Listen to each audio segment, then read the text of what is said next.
Huwag kayong magpapagawa sa kasa, mahal!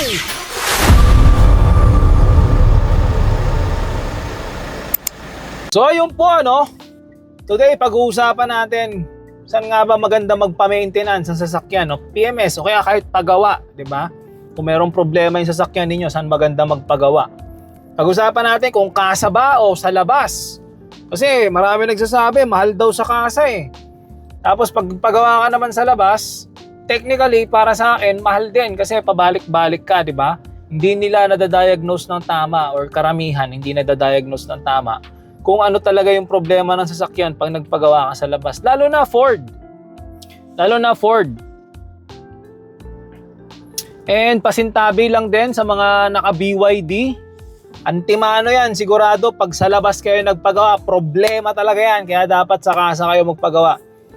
Well, para sa akin kasi ganito yan, Halimbawa, si mekaniko ng Mitsubishi versus si mekaniko ng labas, 'di ba? Si mekaniko ng labas, marami siyang nagagawang sasakyan. May mga pumupunta sa kanya na nagpapagawa ng Toyota, ng Mitsubishi, Ford, may pumupunta nagpapagawa ng Kia, 'di ba? Iba't ibang uri ng sasakyan pumupunta. So, yung bawat brand ng sasakyan na 'yon is nagpapagawa kay mekaniko labas. Nagigain niya yung experience niya na marami siyang alam gawin, 'di ba? So, pwede niyang i-take credit na ako, mekaniko ko, alam ko lahat 'yan, kahit Toyota, Mitsubishi, Ford or Nissan pa 'yan or Isuzu pa 'yan, kahit anong klaseng brand alam ko gawin. Nagigain niya 'yon, 'di ba? Pero si mekaniko ng Mitsubishi or si mekaniko ng Kasa, meron siyang proficiency sa paggawa ng sasakyan. Professional siya sa paggawa ng specific na brand wherein yun yung trabaho niya, mekaniko siya ng Kasa. Example, Mitsubishi. Example, mekaniko siya ng Mitsubishi, Yun yung profession niya. Kumbaga, pag may pumuntang SUV, Antimano, Outlander lang yan o kaya Montero. Pag may pumunta na pickup, Antimano, Triton lang yan o kaya Estrada. Kung may pumunta na MPV, Antimano, expander lang yan.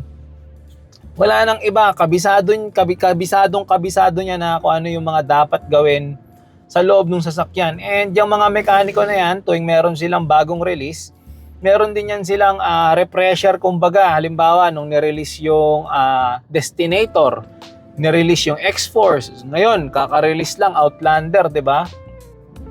May refresher yan sila na itong unit na to, ito yung mga bago dyan, ito yung mga dapat mong gawin, ito yung mga dapat mong asikasuhin, ito yung mga hindi nyo pa alam na bago dito sa technology nito. And 'di ba? Madali nilang masusolusyonan pagka kayo, halimbawa, bagong owner kayo, sa kasa kayo nagpagawa, alam agad nila gawin. Unlike pag sa labas ka nagpagawa kasi iba-ibang unit yung ginagawa nila hindi pare-parehas hindi sila well knowledgeable sa brand kung ano yung dadalhin mo sa kanila, kung ano mang klaseng sasakyan ng meron ka. Meron naman dyan talaga magagaling, wala namang problema. Meron talagang mga pagawaan sa labas na talagang maganda yung gawa. Ang problema, saan yun? Sige nga, comment down below.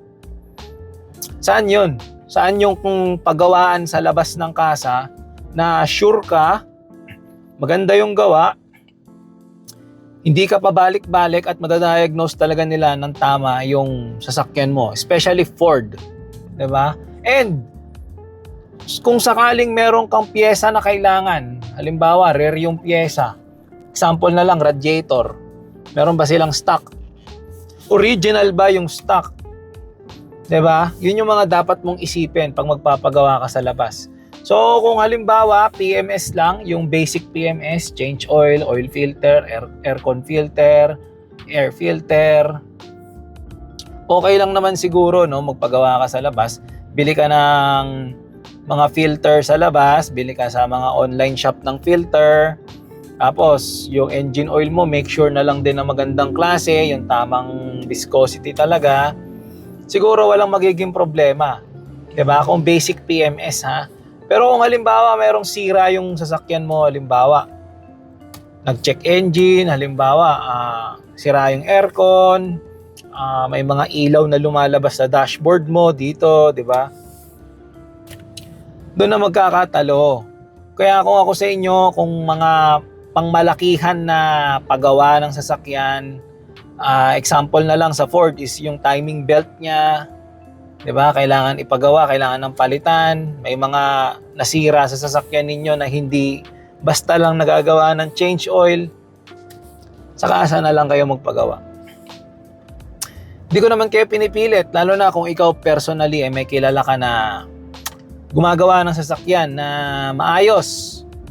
Meron naman talaga dyan, sa totoo lang. Kaso nga lang, saan? Ako, personally, wala akong kilala na talagang yung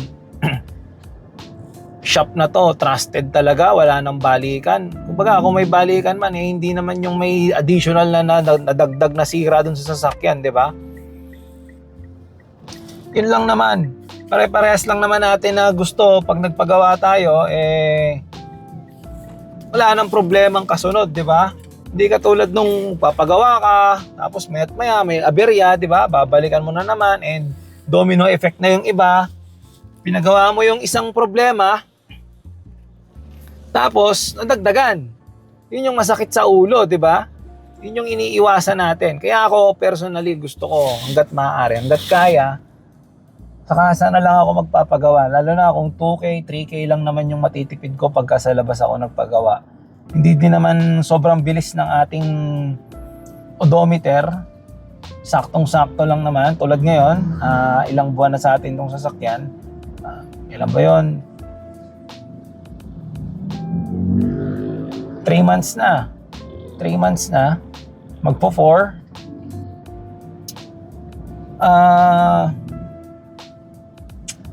400 yung odo, napangababa. So, tipid ko naman to magagamit probably every 6 to 8 months PMS. Walang problema. As long as masasakop pa siya ng warranty niya, then sige, larga tayo ng ganun. Pero ikaw, kung ang gamit mo sa sasakyan is talagang rat-rat kung rat-rat, most probably mas maganda kasa ka na lang talaga or maghanap ka ng mapagkakatiwalaan mo na shop. Yung iba sa mga gasoline station, Shell, yan, sa Petron, Caltex, meron bang gumagawa? Okay lang din naman doon, mga PMS lang, di ba? Maayos din naman yung langis na gamit nila doon. Wala ka rin siguro magiging problema. Ang sistema lang talaga kapag ka yung may major na problema sa sasakyan mo, may mga tumutunog, di ba? May mga sensor na nagka-problema. Yan. Mas maganda sa kasa. So yan lang. Kung ako sa inyo, kasa, wag niyong kamuhian. Okay naman yan. May mastery sila sa certain unit, kung ano man yung unit na sasakyan na gamit mo. Sa certain brand na gamit mong sasakyan, may mastery sila. And so yun, para lang tipid, para wala tayong problema. Diba? Hanggang dito na lang muna yung video natin. Peace!